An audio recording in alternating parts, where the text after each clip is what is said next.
میری 10 سالہ بچی مجھ سے کہتی ہے کہ آپ لوگ یہ کام چھوڑ دیں۔ مشہور صحافی مہر بخاری ارشد شریف کی موت پر غمزدہ بیٹی کے خوف کے بارے میں بتاتے ہوئے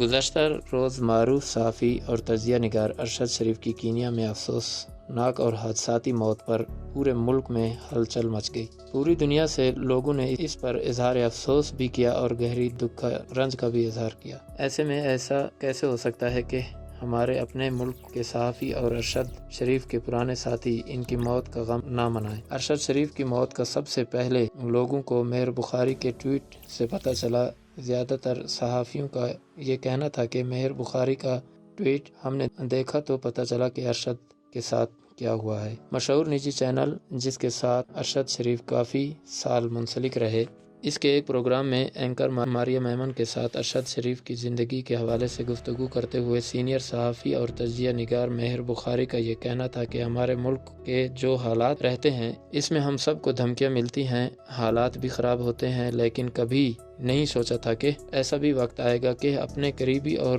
پسندیدہ ساتھی کی ایسی اندوہناک موت پر بات ہوگی۔ ہم لوگ جو اس فیلڈ میں ہیں، ہم ایسی بہت سی چیزوں کو کور کرتے کرتے خاصے سخت ہو جاتے ہیں، لیکن پھر ایسے کوئی بات یا حادثہ ہوتا ہے، دل ٹوٹ جاتا ہے، اٹھ جاتا ہے۔ ہمارا تو کام ہی ہے کہ ہم لا اینڈ آرڈر کی بات کرتے ہیں، سسٹم کی بات کرتے ہیں، لیکن جب وہ سسٹم سدھرنے کی بجائے بگاڑ کی طرف ہی جائے تو دل اٹھ جاتا ہے۔ ہمیں تو یہیں جینا ہے، یہیں مرنا ہے، بچے بھی ادھر ہی بڑے کرنے ہیں، کل کو یہ ملک بھی ان کو سونپ کر جانا ہے۔ بندہ جائزہ لیتا ہے کہ ہم کر کیا رہے ہیں اور ان سے کیا فائدہ دے کر جا رہے ہیں۔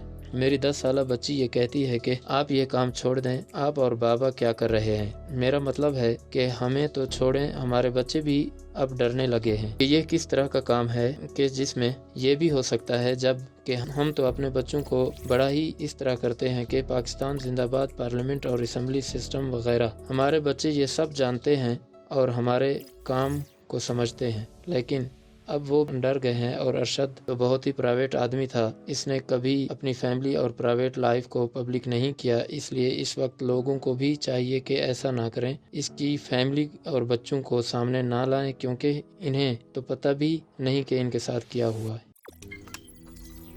روزنامہ قدرت کی ویڈیو دیکھنے کے لیے ابھی یوٹیوب چینل پر سبسکرائب کریں اور بیل آئیکن پر بھی کلک کریں۔